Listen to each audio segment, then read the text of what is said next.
Welcome. How are you? Thank you. Thank you. Thanks for coming. Certainly. How was your commute today, sir? Oh, it's not bad at all. Not bad. Thank you. Would you like some coffee or tea? No, I'm fine. Thank you. As our protocol here at the vet center, we usually, ask a few questions before we let anyone into our anger or any group that we have running, which is going to be a 12 weeks program of anger management. Would that be okay to ask you a few questions? Sure. Okay. So Bob, I was referred to you from the VA hospital by the psychiatrist.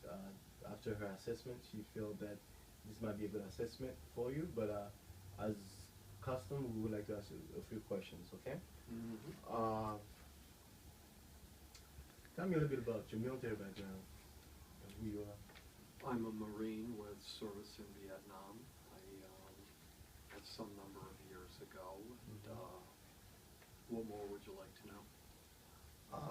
Tell me, did you have any contact with the enemy? Oh, it's hard to be there as a Marine and not have contact with the enemy. I can understand. And how was your experience overall in the military?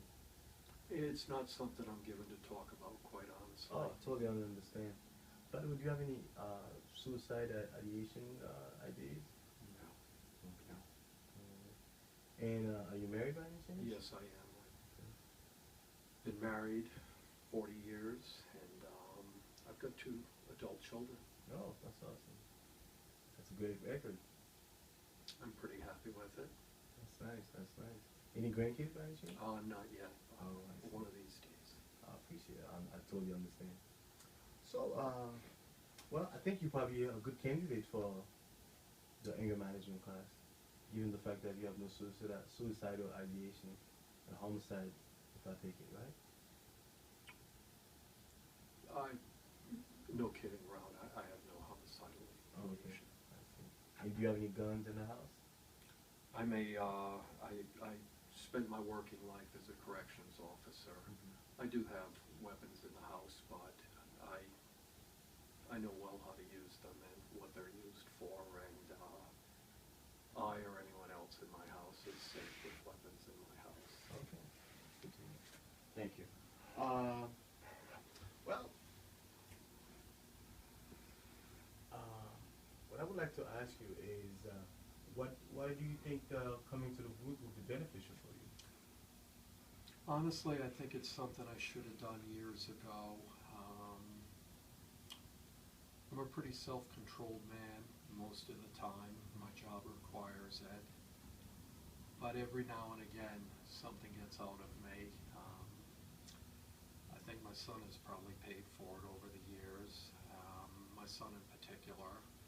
And, I just find myself now and again in situations in traffic. The older I get, the more I realize if I could put the clutch in, I'd probably save myself and other people a lot of aggravation and potentially a lot of risk. You got these young guys coming back from Iraq and Afghanistan. I know how I was when I came back, and if we stone up in traffic, who knows where it's going to go.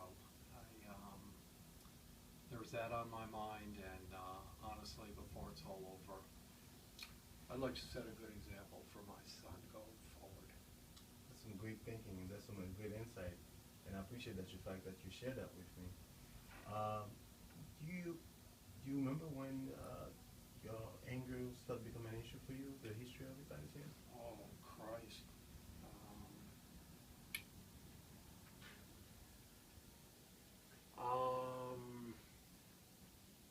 Anger's kind of my go-to guy, I grew up in a house where my father was military. He was a Marine too. And he made it clear early in life, you don't get pushed around, and how do you get that stick to push back? You got to be able to muster some anger in life to stand up for yourself, and it's been a lot of what my life's been about. I see. So if I understand correctly, your dad summarize it for you, the value of a man is being a man is to really stand up for yourself and you always, have to have the last word and also, to fight for whatever you believe in. Except against him, sure. I see. I see. And how does that make you feel growing up with that kind of quote to live by? It has served me well. You know, I got through Vietnam. Not that that alone is enough to do it. You know, some get through, some don't, and no blame on that one. I was lucky. As far as my job goes, you know, it's basically it's a zoo that I work in, and I got to keep the animals at bay, and it's a job somebody's got to do, and I think maybe my upbringing prepared me for it. Not everybody wants to do that job, not everybody is able to do that job, but I've done a good job of it. I've worked well at it. I see, so I understand. So correction officer, if I'm not mistaken, was your job that you stayed for a long time before you That's retired? correct, I yes. see. And if it served you, well for over all these years, why do you think now it's important to go over those in-depth feelings? Well, I say it served me well on the job. I think it served me well in Vietnam. You know, there was no letdown for my tour there. You know, the anger kept me at a certain level. And, you know, in the job, it's, you know, I hope you're not too sensitive, but the message you need to send out is, fuck with me, I'll fuck right back with you. And you make that clear from the get-go. And I spent my work life living that way. And my only regret is that sometimes I brought it home. I see. You had mentioned in the beginning that, thanks for sharing this powerful experience, that you had mentioned in the past that, earlier that your son got the brunt of it. Can you go a little bit more in detail about that? I know how my father treated me, and, you know,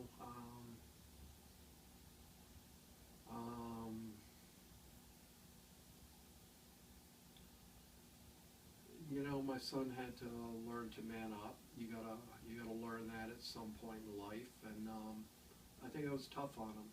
I got a son and a daughter. I think I was a lot tougher on my son than on my daughter, and you know,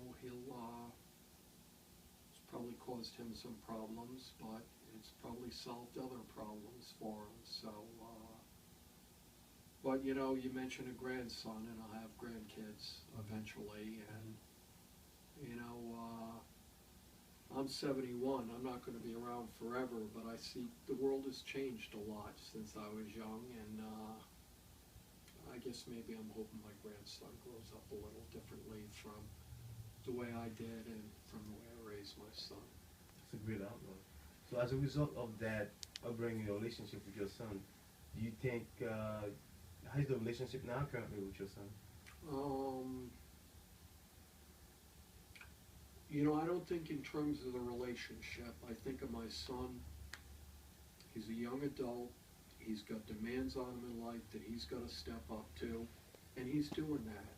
So how my relationship is to him, it's kind of like I'm the aircraft carrier that he launched off of, and he's in flight now, and you know, I'm back there if he needs to touch down, but it's his life, and he goes forward with what I gave him for good and bad, and what his mother gave him too, for sure. That's a great analogy. Sounds like you did a good job with him. Well, we all have issues, let's say. That's it. So currently, so it seems like your relationship with your son, your father, and also when you're driving are the main issues. Did I get it right? How's your anger nowadays? How would you rate your anger, for instance, from 0 to 10? 10 being the explosion phase. Well, there's all different kinds of explosions. Or post-explosion. You know, and I think as a man gets older, Mhm. for whatever reason, I think the anger tapers a little. It's, it takes more for you to go there. I see. There's less occasions, less reason in your life to go there, and maybe as a result, you come to recognize it a little more when you do go there. Mhm. And I don't want to be going there anymore. I see. And what do you think you're gonna get out of that group therapy among other veterans? Do you feel comfortable sharing? Um, yeah, I mean, sure. And we have a modality called the aggression cycle that we gonna go over. We start with the escalation phase, which is the beginning of it, and then you explode, and then you think about the consequences afterwards. Can you give me an example of in the past how that manifests itself? I've gotten in a couple of bar fights when I was younger where guys got cut up. I see. Yeah. Wow. How did that make you feel? How does it make me feel now, or how did it make me feel at the time? It made me feel like king of the world at the time. And what about now?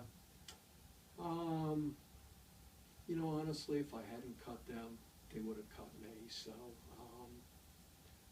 you know, I wish it was a different world we live in, but things come your way, and you gotta have the stick in you to deal with them. I see. So definitely, I think the session will probably be beneficial. Hopefully, you get something out of it. Thanks for coming. And once again, it seems like, if I'm not mistaken, that it's like you had a challenging childhood. You recognize that. You and your son, it's like had a relationship that was kind of rough also, and also now you want to make peace for future with your grandson. So did I get it right? I think you pretty well summed it up, sir. Okay. I look forward to see you again next week. And when will that be? Next Tuesday at 2 o'clock. Okay, Thank you. thank you. Okay.